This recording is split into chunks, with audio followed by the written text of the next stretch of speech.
Assalamualaikum warahmatullahi wabarakatuh. Berjumpa kembali bersama saya Linda Yunilis Santi, Sarjana Psikologi. Kali ini saya mempresentasikan layanan bimbingan dan konseling madrasah. Adapun layanan bimbingan dan konseling madrasah memiliki dasar-dasar, di antaranya yang pertama, tujuan BK, dua, fungsi BK, yang ketiga, prinsip BK, dan yang keempat, asas BK.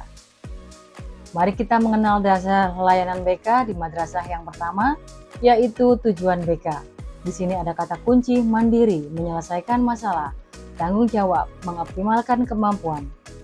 Adapun tujuan BK menurut Permendikbud nomor 111 tahun 2014, yaitu membantu peserta didik untuk memahami, menerima, mengarahkan, mengambil keputusan, dan merealisasikan dirinya secara bertanggung jawab sehingga mencapai kesuksesan dalam kehidupannya. Sedangkan menurut tokoh Prayitno dan Erman Amti, tujuan BK secara umum yaitu membantu individu memperkembangkan diri secara optimal sesuai dengan tahap perkembangannya dan predisposisi yang dimilikinya. Berbagai latar belakang keluarga, pendidikan, status sosial dan ekonomi, serta sesuai dengan tuntutan positif lingkungannya. Masih menurut tokoh Prayitno dan Erman Amti, tujuan khusus bimbingan dan konseling adalah untuk peserta didik agar mampu secara mandiri dalam menyelesaikan permasalahannya dan mengambil alternatif tindakan sesuai dengan keadaan dirinya serta dapat mengoptimalkan kemampuan dirinya sesuai tugas perkembangan.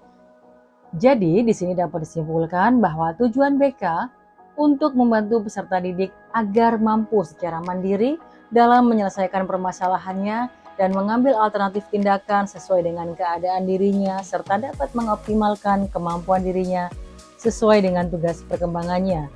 Selanjutnya, dasar layanan BK yang kedua adalah fungsi BK. Di sini ada sendiri kata kunci, pencegahan, pemahaman, pengentasan, pemeliharaan, penyaluran, penyesuaian, pengembangan, dan perbaikan, serta advokasi. Mari kita bahas bersama fungsi bimbingan dan konseling yang pertama, yaitu fungsi pencegahan. Dimaksudkan untuk mencegah timbulnya masalah pada peserta didik, mereka terhindar dari berbagai masalah yang dapat menghambat pertumbuhannya. Fungsi yang kedua, yaitu fungsi pemahaman, dilaksanakan dalam rangka memberikan pemahaman oleh pihak-pihak yang membantunya, yaitu seperti guru bimbingan dan konseling. Ketiga, fungsi pengentasan. Melalui layanan bimbingan dan konseling, maka diharapkan peserta didik yang bersangkutan teratasinya masalah yang dihadapi. Keempat, fungsi pemeliharaan, maksudnya memelihara potensi positif yang ada pada diri peserta didik. Yang kelima, fungsi penyaluran, untuk mengembangkan diri sesuai dengan kepribadiannya masing-masing, yang meliputi bakat, minat, kecakapan, dan cita-cita.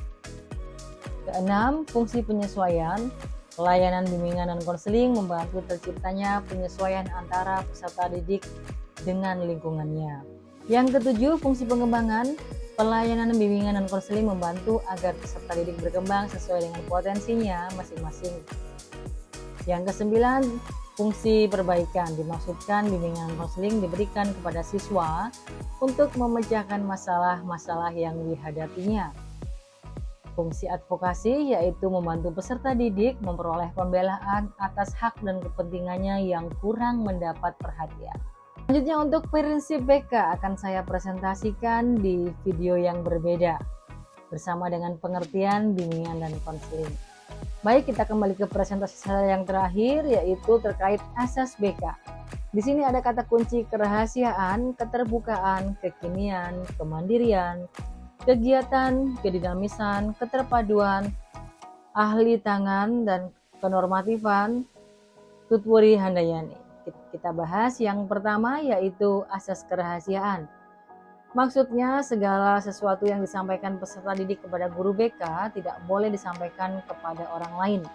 Yang kedua, asas kesukarelaan. Proses bimbingan dan konseling harus berlangsung atas dasar sukarela, baik dari pihak peserta didik ataupun pihak guru BK. Asas keterbukaan. Dalam pelaksanaan bimbingan dan konseling sangat dibutuhkan suasana keterbukaan, baik keterbukaan dari peserta didik maupun keterbukaan dari guru BK. Yang keempat, asas kekinian.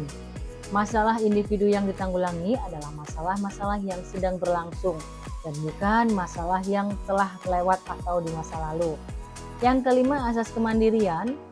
Pelayanan, bimbingan, dan konseling menjadikan peserta didik dapat berdiri sendiri atau mandiri, tidak bergantung pada orang lain atau bahkan tergantung pada guru BK. Yang keenam, azas kegiatan. Usaha bimbingan dan konseling tidak akan memberikan buah yang berarti bila peserta didik tidak melakukannya secara mandiri dalam kegiatan bimbingan dan konseling. Yang ketujuh, azas kedinamisan. Usaha pelayanan bimbingan dan konseling menghendaki terjadinya perubahan pada diri peserta didik, yaitu perubahan tingkah laku ke arah yang lebih baik. 8. Asas keterpaduan. Pelayanan bimbingan dan konseling berusaha memadukan aspek kepribadian peserta didik. Kesembilan, asas kenormatifan. Asas bimbingan dan konseling tidak boleh bertentangan dengan norma-norma yang berlaku, baik ditinjau dari norma agama, adat, hukum atau negara, ilmu maupun kebiasaan sehari-hari. Yang ke-10, asas keahlian. Usaha bimbingan dan konseling perlu dilakukan asas keahlian secara teratur dan sistematis dengan menggunakan prosedur, teknik, dan alat atau instrumen bimbingan dan konseling yang memadai. Yang ke-11, asas ahli kasus, yaitu asas ahli tangan kasus jika guru BK sudah mengerahkan segenap kemampuannya untuk membantu peserta didik, namun peserta didik yang bersangkutan belum dapat terbantu sebagaimana yang diharapkan. Yang ke-12, asas tutwuri handayani. Asas ini menunjuk pada suasana umum yang hendaknya tercipta dalam rangka hubungan keseluruhan antara guru BK dan peserta didik. Demikian presentasi saya, Linda Yani Listaun Santi, tentang layanan bimbingan dan konseling di madrasah. Sampai jumpa di video selanjutnya. Wassalamualaikum warahmatullahi wabarakatuh.